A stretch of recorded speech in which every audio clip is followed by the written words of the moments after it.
Assalamualaikum warahmatullahi wabarakatuh. Pada kesempatan kali ini kita akan membahas materi kita yang pertama, yaitu sumber ajaran Islam yang paling utama, yaitu Al-Quran.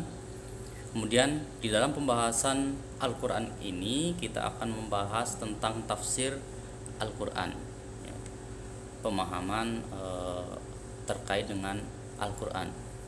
Tafsir Al-Quran itu sendiri nanti kita akan batasi pada pembahasan klasifikasi atau pembagian tafsir Al-Quran berdasarkan sumber, metode, dan coraknya.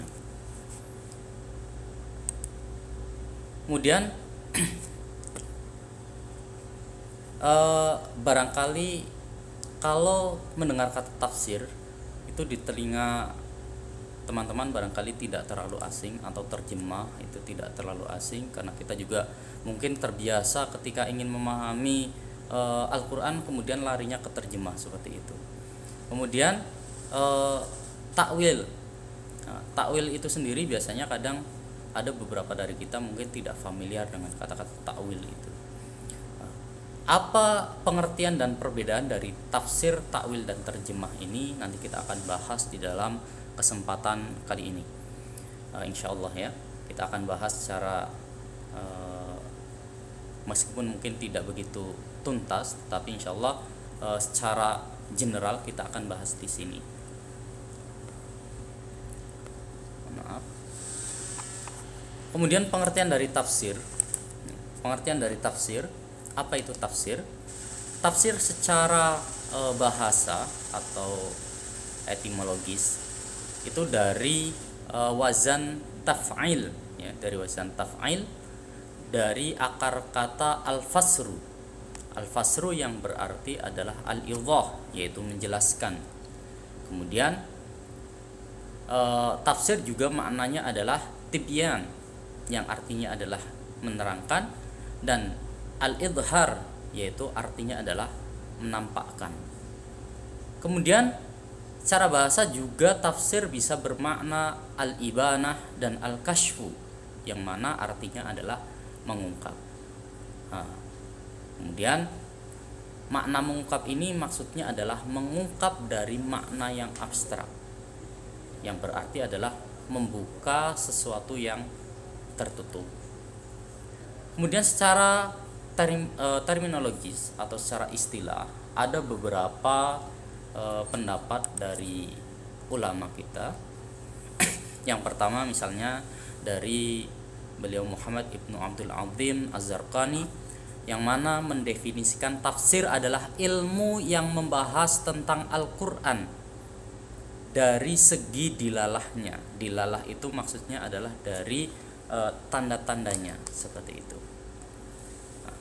Kemudian sesuai dengan yang dikehendaki Allah Subhanahu wa taala menurut kemampuan manusia. Ini harus digarisbawahi di sini adalah menurut kemampuan manusia. Kenapa bisa seperti itu?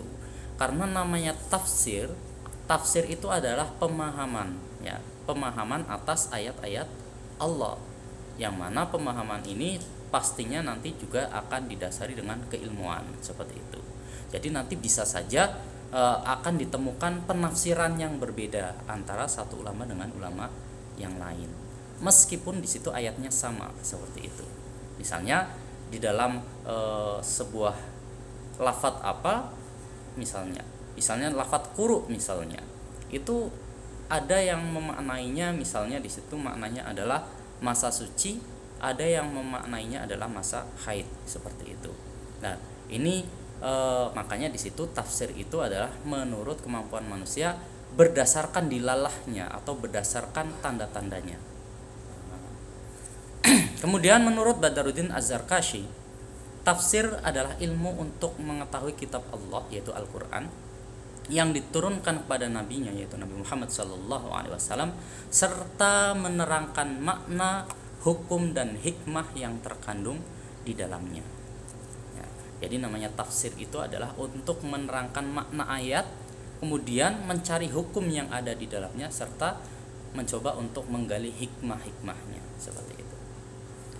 Kemudian menurut Abu Hayyan, tafsir adalah pengetahuan yang membahas tentang cara pengucapan lafaz-lafaz Al-Qur'an, tentang sesuatu yang ditunjuk oleh suatu lafaz, tentang hukum-hukumnya ketika ia menjadi kalimat tunggal maupun ketika ia tersusun dalam kalimat, dan makna-makna yang dikandungnya ketika tersusun, serta hal-hal yang menyempurnakannya. Nah, kemudian yang ini, yang nomor 4, menurut Imam Ad-Dahabi, beliau mengungkapkan makna tafsir adalah pengetahuan yang membahas tentang maksud-maksud Allah yang terkandung di dalam Al-Qur'an sesuai dengan kemampuan manusia. Jadi ini pengertiannya hampir sama dengan Imam Abdul Azim Az-Zarqani ya. Yang mana di sini ada mengungkapkan bahwa sesuai dengan kemampuan manusia, karena memang pada kenyataannya seperti itu ya. Jadi namanya tafsir itu adalah ulama ini mencoba untuk memahami maksud dari sebuah ayat. Maksud Allah berfirman dalam sebuah ayat ini apa, seperti itu.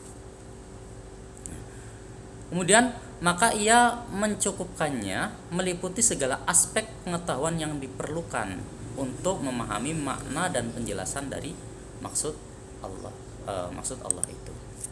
Nah, maka kesimpulannya adalah bahwa tafsir Al-Qur'an adalah ilmu pengetahuan untuk memahami dan menafsirkan yang berkaitan atau bersangkutan dengan Al-Qur'an dan isinya, yang berfungsi sebagai penjelas atau mubayyin, yaitu menjelaskan apa? Menjelaskan tentang arti dan kandungan Al-Qur'an, khususnya berkaitan dengan ayat-ayat yang tidak dipahami dan samar artinya, seperti itu. Misalnya bahkan ketika masa Nabi pun banyak sahabat yang ada beberapa yang ayat itu samar artinya menurut para sahabat. Contohnya misalnya ayat tentang puasa. Nah, di situ disebutkan, a'udzubillahi minasyaitonirrajim, potongan ayatnya adalah kulu washrabu hatta yatabayyana lakumul khaytul abyadu minal khaytil aswadi minal fajr. Nah, makan dan minumlah kalian sampai jelas atau sampai terang bagimu antara benang putih dan benang hitam minal fajr. Lah, para sahabat ini yang tidak memahami, kemudian mereka itu menarik antara benang putih dan benang hitam, sehingga mereka menganggap bahwa ketika belum benar-benar bisa dibedakan antara benang putih dan benang hitam, mereka masih boleh makan. Padahal ini maknanya adalah kalau benang hitam itu adalah hitamnya malam, benang putih itu adalah putihnya siang. Maksudnya adalah waktu fajar. Ini yang disebut dengan penafsiran Al-Qur'an. Kemudian apa bedanya tafsir dan ilmu tafsir? Kalau tafsir itu adalah produknya. Jadi tafsir itu adalah produknya. Jadi misalnya ada ayat Al-Qur'an ditafsiri oleh ulama ini. Lah, penafsirannya itu maksudnya adalah produknya. Tetapi kalau ilmu tafsir itu adalah sarananya. Yang dimaksud dengan sarana atau alatnya itu adalah keilmuan yang harus dimiliki oleh seorang mufassir agar bisa memahami atau bisa menafsirkan Al-Qur'an. Jadi untuk menafsirkan Al-Qur'an tidak sembarangan orang. Tidak boleh sembarangan orang itu menafsirkan Al-Qur'an. Makanya tidak boleh kemudian hanya berbekal bahasa Arab kemudian dia seolah-olah mampu menafsirkan Al-Qur'an. Ini jelas tidak boleh. Kenapa? Kalau seseorang itu yang hanya berbekal bisa bahasa Arab kemudian dia menganggap bahwa dia bisa menafsirkan Al-Qur'an, maka dengan analogi itu kita akan beranggapan bahwa semua orang Arab itu adalah ulama. Loh, kok bisa? Iya, kalau anggapan kita, kalau kita berbahasa Arab bisa memahami Al-Qur'an, berarti semua orang Arab namanya adalah ulama. Pada kenyataannya kan tidak. Ya, pada kenyataannya tidak.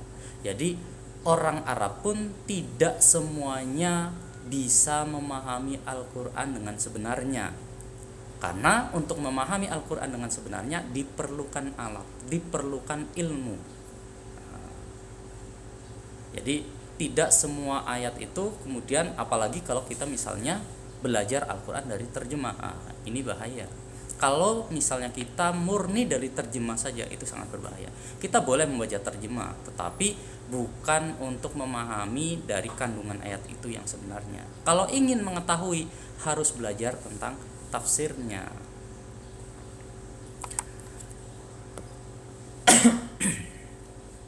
Selanjutnya adalah takwil. Pengertian dari takwil. Apa itu takwil? Takwil secara bahasa. Takwil secara bahasa ini maknanya berasal dari kata awala, ya. Berasal dari kata awala yang berarti adalah ar-ruju'. Kalau di video ini slide-nya tulisannya agak kebalik, ya. Agak kebalik. Harusnya ar-ruju'nya itu ada di sebelah kiri, ini ada di sebelah kanan. Ar-ruju'. Jadi pengertian takwil secara bahasa itu adalah, yang pertama adalah ar-ruju'. Ar-ruju' itu artinya adalah mengembalikan. Mengembalikan apa? Yaitu mengembalikan makna pada proporsi yang sesungguhnya. Nanti ada contohnya, jangan khawatir. Kemudian adalah as-sarfu. Secara bahasa bisa maknanya adalah as-sarfu. As-sarfu itu apa? As-sarfu itu artinya adalah memalingkan, yaitu memalingkan suatu lafadz yang mempunyai sifat khusus dari makna lahir kepada makna batin. Lafadz itu, karena ada ketepatan atau kecocokan dan keserasian dengan maksud yang dituju. Kemudian secara bahasa juga takwil ini bermakna adalah asyasah. Asyasah itu artinya adalah mensiasati, yaitu bahwa lafadz-lafadz atau kalimat-kalimat tertentu yang mempunyai sifat khusus memerlukan siasat yang tepat untuk menemukan makna yang dimaksud. Ini secara bahasa.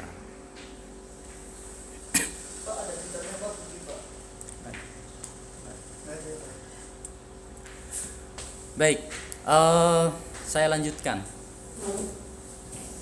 Kemudian pengertian takwil secara istilah, kalau tadi adalah secara bahasa ada 3, yaitu ar-ruju', as-sarfu, dan as-siyasa. Kemudian secara istilah,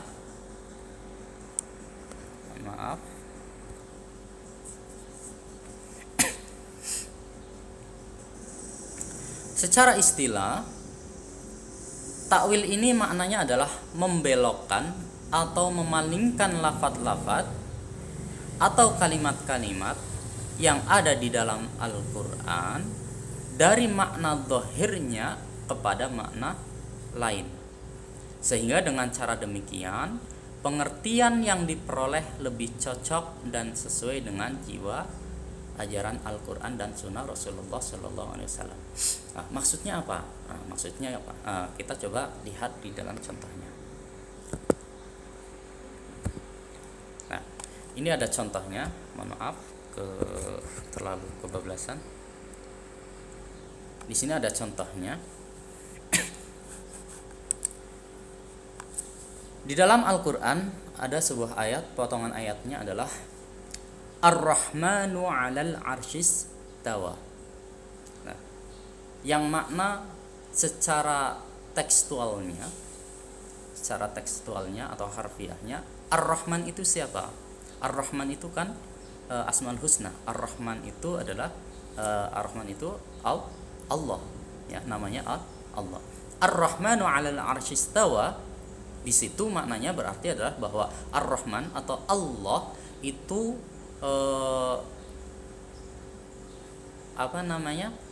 istawa itu maksudnya adalah bersemayam, bahwa Allah bersemayam di atas arasy. Kalau kita lihat secara tekstual seperti itu. Kalaupun kita lihat di dalam terjemah juga akan seperti itu, bahwa Ar-Rahman itu adalah Allah itu bersemayam di atas arasy. Nah, ketika kita akan memahami Al-Quran dengan cara melihat terjemahnya, maka yang terjadi adalah kekeliruan. Kenapa? Ketika kita mengatakan bahwa Ar-Rahmanu 'alal 'arsy istawa itu kemudian dalam pandangan kita bahwa Allah itu bersemayam atau duduk di atas singgasana, di atas arsy, maka dalam bayangan kita namanya duduk itu berarti duduk di atas kursi seperti itu. Padahal ketika kita mengatakan bahwa Allah itu duduk seperti itu, maka kita akan menyamakan Allah dengan makhluk. Padahal Allah itu mukhalafatun lil hawadithi. Allah itu ada, ya. Allah itu ada tanpa membutuhkan tempat. Itu. Allah itu mukhalafatun lil hawadisi, Allah itu berbeda dengan makhluk. Kalau misalnya Allah itu duduk, berarti Allah itu sama dengan makhluk. Nah, makanya ayat-ayat ini perlu ditakwili seperti itu. Ulama kemudian mencoba beristihad untuk mentakwili ayat ini. Nah, misalnya bagaimana? Ar-Rahmanu 'alal 'arsy istawa itu kita analogikan misalnya seperti ini. Presiden Jokowi itu duduk di kursi kepresidenan mulai tahun misalnya 2010 sampai dengan tahun 2000 sekian, misalnya seperti itu. Nah, ketika kita mengartikannya secara tekstual, maka kita akan membayangkan bahwa Pak Jokowi itu duduk terus di atas kursi selama bertahun-tahun, kan seperti itu. Padahal kan maknanya tidak seperti itu. Maknanya adalah bahwa Pak Jokowi itu berkuasa seperti itu, atau menduduki kekuasaan menjadi seorang presiden dari tahun sekian sampai tahun sekian. Nah, jadi Ar-Rahmanu 'alal 'arsy istawa atau Allah bersemayam di atas arsy, maknanya bukan berarti duduk sebagaimana duduknya makhluk, tetapi di situ maksudnya adalah menguasai atau mengatur makhluk seperti itu. Kemudian ada ayat lain misalnya, wa huwa ma'akum ainama kuntum. Wa huwa di sini maksudnya adalah Allah, dialah Allah bersamamu dimanapun kalian berada. Kalau kita memahaminya misalnya sebagaimana pemahaman kita di dalam kata kebersamaan, wa huwa ma'akum ainama kuntum, dialah Allah bersamamu dimanapun kalian berada. Dengan pemahaman misalnya sebagaimana pemahaman kita kebersamaan itu artinya adalah kita sama-sama di suatu tempat, maka itu akan terjadi kekeliruan. Kenapa? Misalnya kita mengatakan Allah bersama saya di sini. Lalu bagaimana kemudian dengan misalnya ada teman kita yang ada di Tegal misalnya atau ada di Jakarta, mengatakan sama, Allah bersama saya di sini. Nah, berarti Allahnya itu terpecah-pecah seperti itu. Nah, maknanya tidak begitu.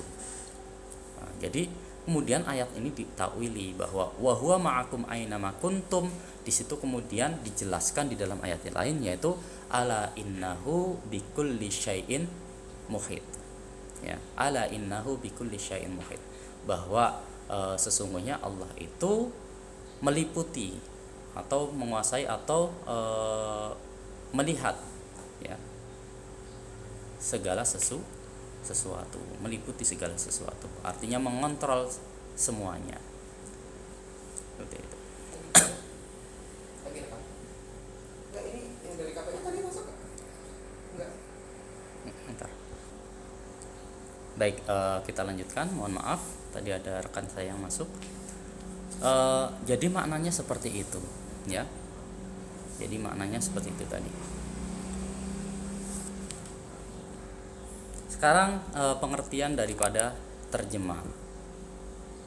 Nah, kalau terjemah secara bahasa ini adalah salinan dari suatu bahasa ke bahasa lain, atau mengganti atau menyalin, memindahkan kalimat dari suatu bahasa ke dalam bahasa lain. Secara terminologi atau istilah, terjemah Al-Quran itu maknanya adalah memindahkan atau mengungkapkan bahasa Al-Quran dengan bahasa yang berbeda dari bahasa Al-Quran itu sendiri. Bahasa Al-Quran kan Arab. Jadi misalnya kita menerjemahkan Al-Quran ke dalam bahasa Indonesia, itu berarti memindah atau menyalin dari bahasa Arab ke dalam bahasa Indonesia. Kemudian terjemah sendiri terbagi menjadi dua, ada terjemah harfiah dan terjemah tafsiriyah. Apa itu terjemah harfiah? Terjemah harfiah itu adalah mengalihkan lafadz-lafadz dari suatu bahasa ke dalam lafadz-lafadz yang serupa dari bahasa lain, sehingga susunan dan tertib bahasa kedua sesuai dengan susunan dan tertib bahasa dari bahasa yang pertama. Artinya apa? Hanya menyalin saja. Terjemah harfiah itu artinya hanya istilahnya memindahkan dari suatu bahasa ke bahasa lain, seperti itu, apa adanya. Berbeda dengan terjemah tafsiriyah atau maknawiyah. Kalau terjemah maknawiyah ini adalah mengungkapkan makna tidak terikat dengan susunan kata yang pertama yang ada di dalam bahasa pertama. Tetapi yang terpenting adalah bagaimana mengungkapkan makna-makna yang dikehendaki dengan sebaik-baiknya. Nah, jadi misalnya gini, ada terjemahan Al-Quran. Terjemahan Al-Quran ataupun terjemahan dari hadis itu harus atau wajib hukumnya dengan terjemah harfiah, apa adanya. Sebagaimana kalau kita melihat sebagaimana tadi dicontoh di dalam pembahasan takwil, di situ ada Ar-Rahmanu 'alal 'arsy istawa, maka di dalam terjemahnya itu di situ maknanya ya Allah bersemayam di atas arsy, karena terjemahnya adalah terjemah harfiah. Seperti itu. Tetapi kalau terjemah tafsiriyah itu adalah terjemah bebas. Yang terpenting adalah maknanya itu dapat, meskipun yang diungkapkan itu dengan bahasa yang lain, dengan penambahan kata-kata yang lain, yang mana penambahan kata-kata yang lain itu akan membantu untuk menangkap makna dari bahasa asalnya. Contohnya misalnya gini, kalau kita misalnya membaca terjemahan buku dari bahasa asing, misalnya La Tahzan atau bahasa yang lain seperti itu. Contoh saja La Tahzan itu penulisnya satu dengan bahasa Arab. Nah, tetapi ketika diterjemahkan ke dalam bahasa Indonesia, kemudian penerjemahnya itu banyak. Kemudian yang mencetak itu juga dari penerbit yang berbeda-beda. Dari kitab yang sama, dari buku yang sama, kita akan baca terjemahnya itu akan berbeda-beda dari sisi cara pengungkapannya, seperti itu. Kenapa? Karena mengungkapkan atau menerjemahkan buku itu jangan sekali-kali menerjemahkannya dengan bahasa atau dengan terjemahan harfiah, maka akan kaku sekali. Tetapi kalau kita misalnya menerjemahkan suatu buku atau suatu teks ya, selain Al-Quran dan Sunnah itu dari suatu bahasa ke dalam bahasa Indonesia, maka kita harus menerjemahkannya itu dengan bahasa yang mengalir. Jadi ada suatu prinsip di dalam menerjemahkan secara maknawi atau tafsiriyah ini, terjemah bebas ini, yaitu untuk menerjemahkan itu kita harus dengan bahasa yang renyah, yaitu menyelamatkan makna dan memanjakan pembaca, seperti itu. Maksudnya menyelamatkan makna itu apa? Yang kita terjemahkan itu ya maksudnya itu sesuai dengan yang dimaksud oleh penulisnya. Tetapi memanjakan pembaca itu adalah yang kita tulis itu dengan bahasa-bahasa yang mengalir, yang mana ketika seseorang itu membaca buku terjemahan kita itu bahasanya itu enak, seperti itu, tidak kaku, seperti itu. Nah, ini terjemah tafsiriyah. Makanya tadi saya katakan bahwa kalau misalnya kita memahami Al-Quran dari terjemah saja, murni dari terjemah saja, tidak mendengarkan keterangan dari ulama ataupun kita tidak membaca tafsir, itu akan sangat berbahaya. Kenapa? Karena banyak sekali kemudian ayat-ayat Al-Quran karena harus diterjemahkan secara tekstual, maka akan terjadi kekeliruan. Seperti itu, akan terjadi kekeliruan. Baik, jadi pada intinya adalah bahwa perbedaan antara tafsir, takwil, dan terjemah ini, kalau tafsir itu adalah menjelaskan makna ayat, ya, menjelaskan makna ayatnya yang kadang-kadang dengan panjang lebar dilengkapi dengan penjelasan hukum-hukumnya dan hikmah yang dapat diambil dari ayat-ayat itu. Kalau takwil itu adalah mengalihkan atau memalingkan lafadz-lafadz yang ada di dalam Al-Qur'an dari arti yang lahir atau dari bahasa yang aslinya ke dalam arti yang lain. Contohnya tadi istawa. Istawa itu secara bahasa adalah bersemayam. Karena bersemayam itu tidak mungkin Allah itu membutuhkan tempat, maka harus ditakwili, harus dibelokkan maknanya. Maka kemudian menjadi maknanya adalah bahwa Allah itu menguasai, seperti itu.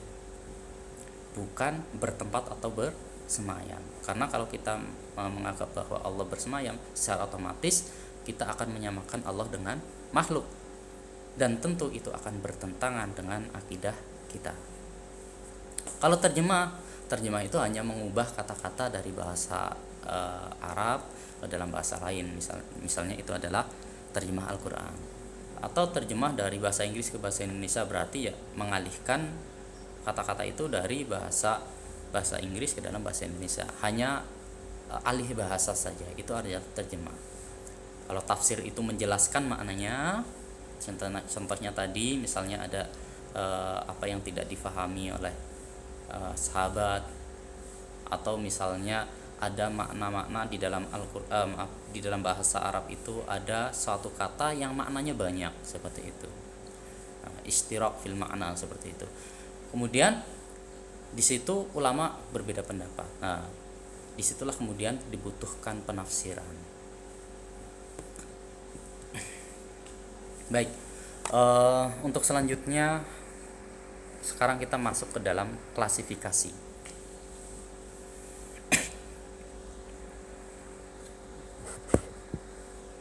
Bentar, kayaknya saya terlalu cepat. Nah, ini klasifikasinya atau pembagian tafsirnya. Tadi di awal kita sudah bahas bahwa pembagian atau klasifikasi tafsir itu ada berdasarkan sumbernya, ada berdasarkan metode penjabarannya, ada berdasarkan coraknya, seperti itu. Berdasarkan sumbernya, tafsir itu dibagi menjadi dua. Yang pertama adalah tafsir bil ma'thur. Ma'thur itu dari kata athar, ya, dari kata athar. Athar itu artinya adalah jejak, seperti itu. Nah, tafsir bil ma'thur adalah tafsir yang berdasarkan pada kutipan-kutipan yang sahih, yaitu menafsirkan Al-Qur'an dengan Al-Qur'an atau Al-Qur'an dengan sunnah, karena sunnah ini berfungsi sebagai penjelas kitabullah. Ya, maksudnya sunnah di sini maksudnya adalah hadis, seperti itu. Dengan atau dengan perkataan sahabat, karena merekalah yang dianggap paling mengetahui kitabullah. Atau dengan perkataan tokoh-tokoh besar tabi'in, karena mereka pada umumnya menerima dari para sahabat. Contohnya kalau kita lihat kitabnya itu adalah tafsir Ibnu Katsir. Kalau kita buka kitab tafsir Ibnu Katsir, kita buka itu seolah-olah kita sedang membaca kitab hadis. Kenapa? Karena di situ Imam Ibnu Katsir itu menafsiri Al-Qur'an dengan dengan asar, seperti itu. Dengan asar itu maksudnya adalah dengan baik itu dengan Al-Qur'an itu sendiri atau dengan perkataan atau dari sabda Rasul atau dari sahabat dan tabi'in. Jadi mengungkapkan penjelasan-penjelasan Al-Qur'an itu dengan penjelasan Al-Qur'an yang lain, atau dengan sabda Rasul atau dengan para sahabat dan tabi'in. Kalau tafsir bir ra'yi itu dari kata ra'yu. Ra'yu itu artinya adalah akal, ya, akal atau pendapat. Adalah metode penafsiran ayat-ayat Al-Qur'an berdasarkan ijtihad dan akal. Ya. Nah, kemudian tidak sembarangan. Berdasarkan ijtihad dan akal ini itu harus berpegang pada kaidah-kaidah bahasa dan adat istiadat orang Arab dalam menggunakan bahasanya.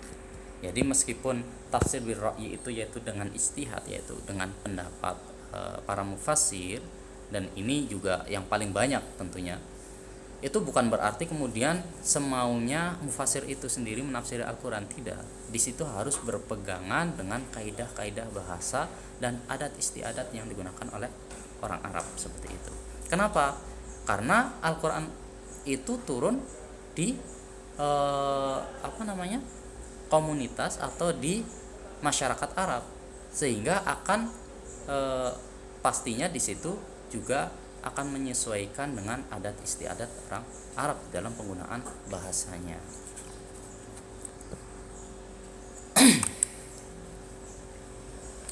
Contohnya ada Al-Quran ditafsiri dengan Al-Quran.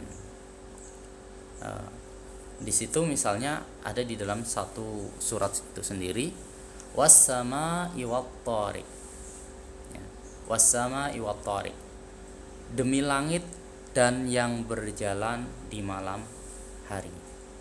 Kemudian apa itu yang berjalan di malam hari?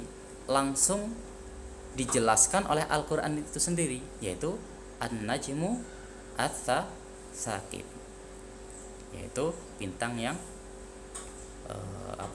sakib itu berjalan seperti itu. Jadi itu dalam satu surat. Ada misalnya di dalam surat lain. Surat lain misalnya di dalam Ad-Dukhan itu, inna anzalnahu fi lailatin mubarakah. Sesungguhnya aku atau Allah menurunkan Al-Quran di malam yang diberkahi. Apa itu malam yang diberkahi? Nah, ternyata di situ ditafsirkan di dalam ayat yang lain, di dalam surat yang lain, yaitu di dalam surat Al-Qadr, yaitu inna anzalnahu fi lailatul qadr. Sesungguhnya aku menurunkan Al-Quran di malam Lailatul Qadar. Jadi Lailatul Mubarakah itu adalah Lailatul Qadar. Ini kalau misalnya Al-Quran dijelaskan oleh Al-Quran. Kemudian di dalam surat Al-Baqarah ayat 187 yang tadi sudah saya sebutkan, itu kulu washrabu hatta yatabayyana lakumul khaytul abyadu minal khaytil aswad. Artinya adalah makan minumlah hingga terang bagimu benang putih dan benang hitam. Ini kemudian kan tadi saya sudah sebutkan bahwa para sahabat itu tidak mengerti maknanya, sehingga kemudian Nabi menjelaskan. Nabi menjelaskan ini kemudian kan akan menjadi sebuah hadis seperti itu. Makanya hadis ini akan menerangkan sebuah ayat. Itu yang dimaksud dengan tafsir bil ma'thur, yaitu menjelaskan Al-Quran dengan penjelasan Al-Quran atau menjelaskan Al-Quran dengan hadis seperti itu. Kemudian selanjutnya ada beberapa pendapat tentang kebolehan tafsir bil ra'yi. Jadi tafsir bil ra'yi atau dengan ijtihad itu ada yang menolak dan ada yang memperbolehkan. Yang memperbolehkan itu memperbolehkan secara mutlak bahwa tafsir bil ra'yi itu boleh gitu. Boleh asalkan dengan kaidah-kaidah seperti itu. Kemudian ada juga ulama-ulama yang menolak secara total. Tidak boleh sama sekali. Argumennya apa atau alasannya apa ulama itu menolak tafsir bil ra'yi atau tafsir dengan ijtihad, dengan pemahaman akal? Yang pertama adalah bahwa dikatakan bahwa tafsir bil ra'yi atau tafsir dengan akal, dengan pendapat dari ulama itu sama saja berbicara tentang kalamullah tanpa ilmu. Karena seorang mufasir tidak mengetahui pasti apa yang dikehendaki oleh Allah Subhanahu wa taala. Ini katanya. Kemudian Allah telah mewakilkan kepada Nabi Muhammad SAW untuk menjelaskan Al-Quran secara keseluruhan. Makanya dikatakan bahwa tidak boleh menafsiri Al-Quran dengan akal, harus dengan sabda Rasul. Kemudian yang ketiga adalah riwayat dari Abu Daud dari Jandab radhiyallahu anhuma, yang artinya adalah barang siapa yang berbicara kalamullah dengan pendapat akalnya dan benar, maka ia tetap dalam kesalahan. Nah, ini argumen atau pendapat dari kelompok yang melarang tafsir birra'yi. Akan tetapi kemudian di counter atau ditolak oleh sebagian ulama yang mengatakan bahwa tafsir birra'yi itu boleh. Nah, bagaimana counternya atau penolakannya? Yang pertama adalah dhon. Dhon itu adalah dugaan yang kuat. Kalau al-ilmu itu kan bisa 100% seperti itu. Kalau dhon itu kan kadarnya itu bisa 75% kebenarannya, misal seperti itu. Nah, dhon atau dugaan yang kuat adalah bagian daripada ilmu, yang mana dhon itu memenuhi syarat untuk ijtihad, di mana tidak ada nas atau teks yang menerangkan secara jelas. Jadi dhon itu diperbolehkan ya. Kalau dhon itu tidak diperbolehkan, secara otomatis ijtihad juga dilarang, kan seperti itu. Nah, kemudian yang kedua adalah meskipun Nabi telah diperintahkan untuk menjelaskan Al-Quran, namun usia Nabi ini kan terbatas. Begitu Nabi ini wafat, artinya tidak ada yang menjelaskan Al-Quran lagi. Nah, sedangkan Al-Quran itu kan artinya sholah fi kulli zaman, artinya akan terus dipakai sepanjang zaman sampai dengan hari kiamat.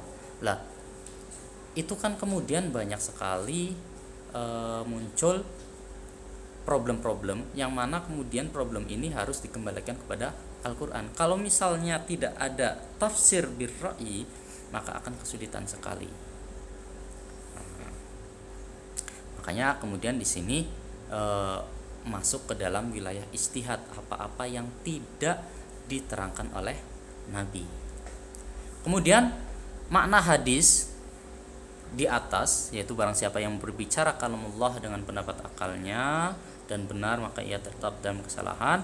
Makna dari hadis tersebut adalah berbicara tanpa dalil atau murni argumen semata. Jadi kalau misalnya kita membaca Al-Quran kemudian menurut saya maksudnya adalah ini seperti itu, tanpa saya ada dalil atau tanpa saya mengetahui keilmuan untuk menafsiri Al-Quran, kalaupun misalnya itu saya benar, maka saya tetap di dalam kesalahan. Nah, maksudnya adalah seperti itu. Kalau misalnya berbicara Al-Quran tanpa ilmu, ya, tanpa dalil, seperti itu. Nah, ini pendapat tentang tafsir birra'yi. Kemudian ada bantahan lainnya, yaitu bahwa di dalam Al-Quran sendiri terdapat perintah untuk mentadaburi kalamullah. Jika tafsir birra'yi atau tafsir dengan akal ini tidak diperbolehkan, tentunya akan bertentangan dengan perintah Allah itu sendiri. Kemudian kalaulah tafsir birra'yi tidak diperbolehkan, tentu ijtihad juga tidak diperbolehkan.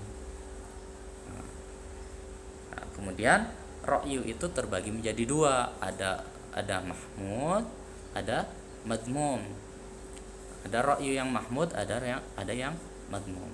Yang mahmud itu apa? Yaitu apabila argumen tersebut berdasarkan dalil-dalil yang disyariatkan.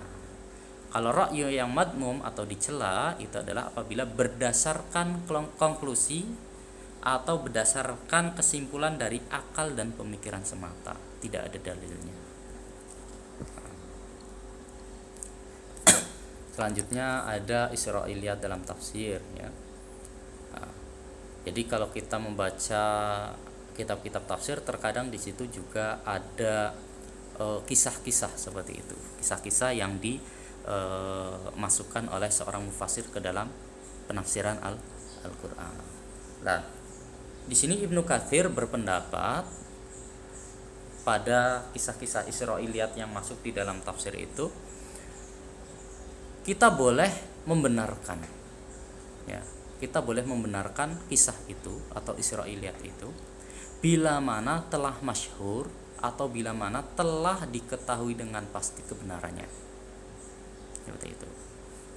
Kemudian yang kedua adalah kita harus menolaknya atau menolak Israiliyat ini kalau diketahui dengan masyhur kebohongannya. Nah, dan kita harus bersifat mauquf atau tidak berpendapat jika kebenaran dan kebohongannya itu tidak diketahui dengan pasti. Jadi misalnya ada penafsiran Al-Qur'an di situ kemudian memasukkan kisah-kisah tentang umat-umat terdahulu misal. Tetapi kalau misalnya itu kisahnya itu adalah masyhur kebenarannya, maka kita harus mengikuti. Kalau masyhur kebohongannya, ya udah ditinggalkan. Nah, sama halnya misalnya gini, ada kisah misalnya Wali Songo di Indonesia. Wali Songo itu masyhur, jejak-jejaknya juga ada. Maka ketika kita mendapati cerita Wali Songo, ya kita ya membenarkan. Tetapi kalau misalnya kisah-kisah itu hanya legenda semata, yang mana kita mengetahui bahwa itu hanya istilahnya buatan saja seperti itu, maka ya kita tidak perlu kemudian membenarkan seperti itu, kita harus menolak itu. Dan mauquf kalau misalnya, atau kita tidak berargumen kalau seandainya kebenaran dan kebohongannya itu tidak diketahui seperti itu.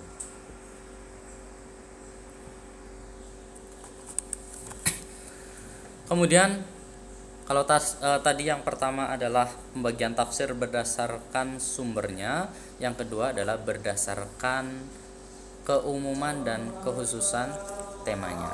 Sebentar, azan.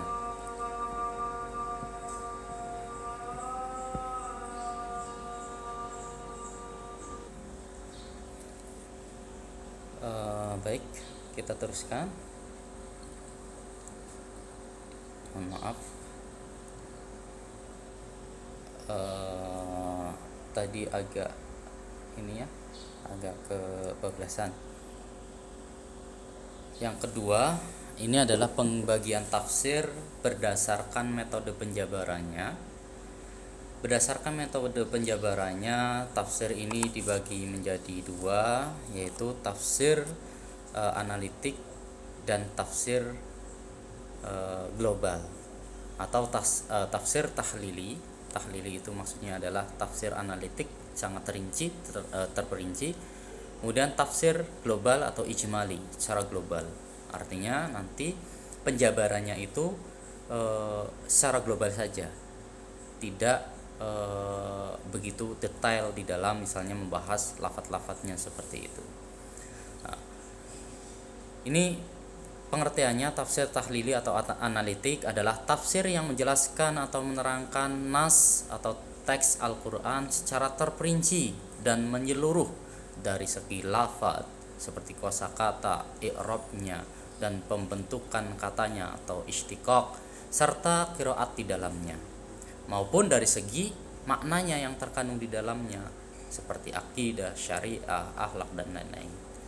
Tafsir ini dilakukan secara berurutan dari ayat demi ayat seperti itu ya, dari ayat demi ayat dari awal surat sampai dengan akhir sesuai dengan susunan Al-Quran. Kemudian kalau tafsir ijmali atau tafsir global ya, maksudnya adalah menjabarkannya secara global. Ini tafsir ijmali ini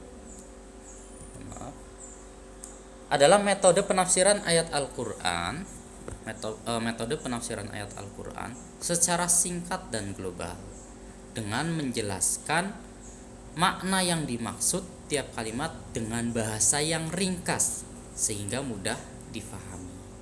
Urutan penafsirannya sama dengan tahlili, yaitu namun memiliki perbedaan dalam hal penjelasan yang singkat dan tidak panjang lebar seperti itu.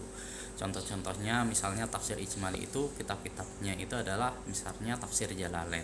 Tafsir Jalalain itu hanya sedikit mengungkapkan kosakatanya kemudian langsung maknanya apa seperti itu. Tapi kalau tafsir tahlili tidak, sangat rinci sekali. Jadi misalnya Al-Quran itu tebalnya hanya ya berapa senti lah seperti itu.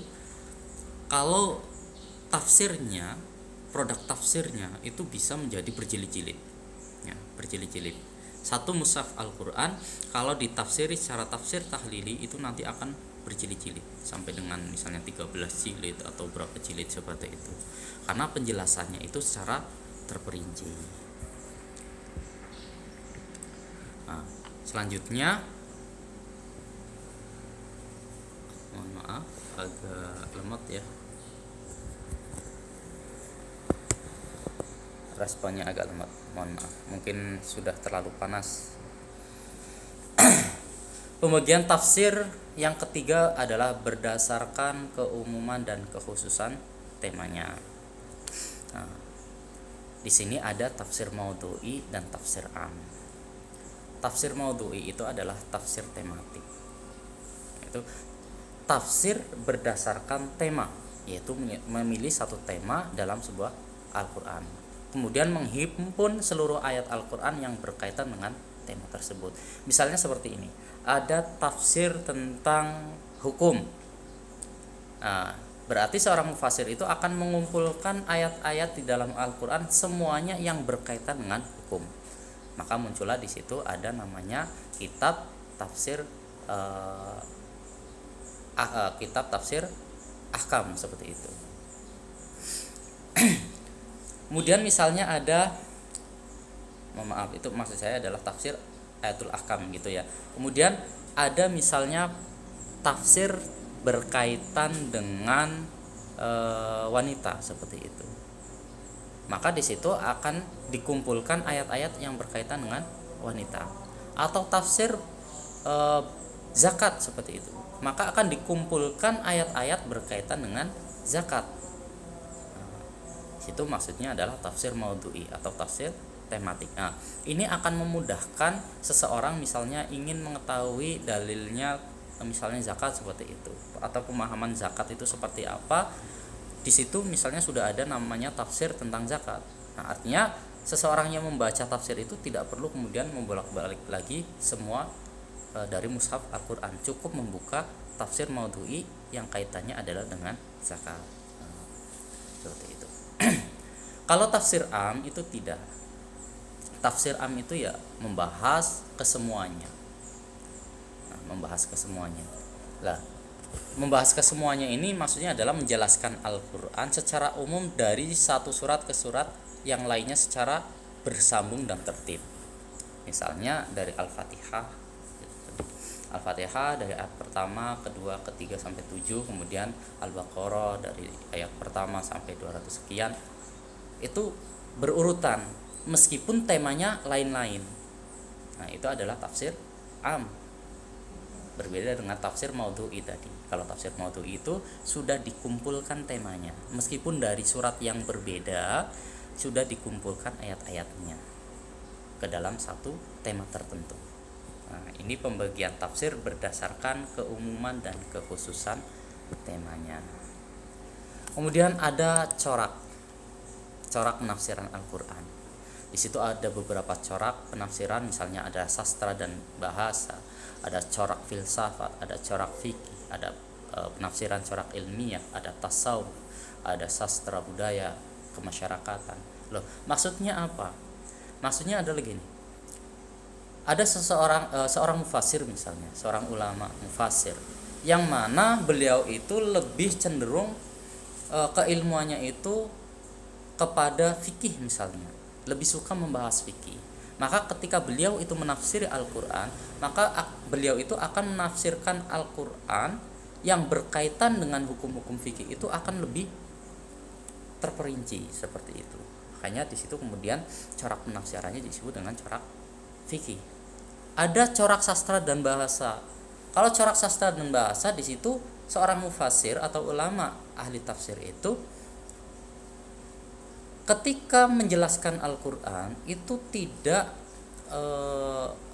konsentrasinya pada hukum-hukum atau hikmahnya. Mungkin dibahas tapi sedikit, tetapi lebih condong kepada sastra dan bahasa yang terkandung di dalam Al-Qur'an. Artinya di situ beliau itu kemudian menjelaskan kehebatan atau keistimewaan dari bahasa Al-Qur'an. Al-Qur'an dari sisi bahasa itu istimewa seperti ini, panjang lebar seperti itu. Nah, Adapun yang berkaitan dengan hukum dengan apa itu mungkin tidak dibahas secara terperinci. Nah, itulah makanya kemudian coraknya adalah sastra dan bahasa atau penafsiran ilmiah misalnya. Ada kitab tafsir misalnya kitab tafsirnya Fakhrul Razi misalnya. Ketika menjelaskan Al-Qur'an dan ketemu dengan suatu ayat yang berkaitan dengan keilmuan misalnya pembentukan alam semesta, maka Imam Fakhrul Razi ini akan menjelaskannya secara terperinci seperti itu. Itulah kemudian coraknya disebut dengan corak penafsiran ilmiah. Nah, kemudian selanjutnya ada beberapa keilmuan, ya, cabang keilmuan yang wajib dimiliki oleh mufassir atau ahli tafsir. Jadi kalau kita ingin bisa menafsiri Al-Qur'an itu tidak boleh kemudian hanya serampangan saja. Tidak boleh hanya serampangan. Artinya harus menguasai beberapa keilmuan. Menguasai bukan hanya sekedar pernah belajar. Apa saja keilmuannya? Yang pertama adalah lughah atau filologi. Ya, filologi. Kemudian yang kedua adalah nahwunya atau tata bahasanya. Karena tata bahasa juga akan bisa mempengaruhi dari penafsiran itu sendiri. Kemudian sorofnya, ya, sorofnya atau morfologinya, dan istiqaq atau pembentukan dari akar kata. Kemudian ma'aninya, susunan katanya, keindahannya, bayannya, badainya. Ini adalah ilmu balaghah. Kemudian qiraatnya. Jadi dari satu qiraat ke qiraat lain itu beda qiraat itu bisa menjadikan beda hukum. Implikasinya adalah perbedaan hukum. Nah, makanya seorang mufassir itu harus tahu tentang ilmu qiraat. Yang kita pahami biasanya qiraah itu ada qiraah sab'ah seperti itu. Padahal di situ juga ada qiraah asyra. Ada qiraah 14 yang mana itu qiraah yang saddah seperti itu. Kemudian harus tahu tentang akidah, aqaid atau akidah. Jangan sampai seorang mufassir tidak paham ilmu akidah. Yang terjadi tadi misalnya ada ayat-ayat yang kemudian yang harus dibelokkan seperti itu maknanya karena tidak paham akidah kemudian serampangan ditafsiri begitu saja seperti itu. Kemudian usul fiqh, asbabun nuzul. Nah, asbabun nuzul ini sangat penting sekali. Suatu ayat turun ketika di situ ada asbabun nuzul, maka asbabun nuzul ini akan membantu untuk memahami konteks dari sebuah ayat itu. Jadi misalnya di dalam Al-Qur'an banyak sekali ayat-ayat yang menyuruh kita untuk membunuh orang kafir misalnya. Nah, ketika ada ayat tersebut misalnya, kita tidak memahaminya bahwa konteksnya adalah konteks perang, maka kemudian kalau kita pahami begitu saja berarti kalau kita ketemu orang kafir kita disuruh untuk membunuh. Nah, ini kan berbahaya. Nah, makanya kita harus tahu asbabun nuzul seperti itu. Kemudian ada nasikh wa mansukh, yaitu suatu ayat di mana ada ayat yang turun kemudian ayat ini dimansukh seperti itu. Terkadang ayatnya masih ada tetapi hukumnya kemudian sudah dihilangkan seperti itu, diganti dengan hukum yang lain. Nah, ini nasikh mansukh itu seperti itu. Sama halnya misalnya nasikh mansukh di dalam hadis misalnya. Dahulu misalnya awal-awal Islam Nabi itu melarang ziarah kubur. Kemudian larangan itu dihapus hukumnya dengan hadis yang datang lebih lebih akhir, yang mana Nabi juga memerintahkan ziarah kubur seperti itu. Nah, kalau tidak dibaca hadis yang terakhir, maka yang terjadi pemahaman kita adalah ziarah kubur itu dilarang, kan seperti itu. Nah, makanya di dalam Al-Qur'an juga harus tahu nasikh mansukh.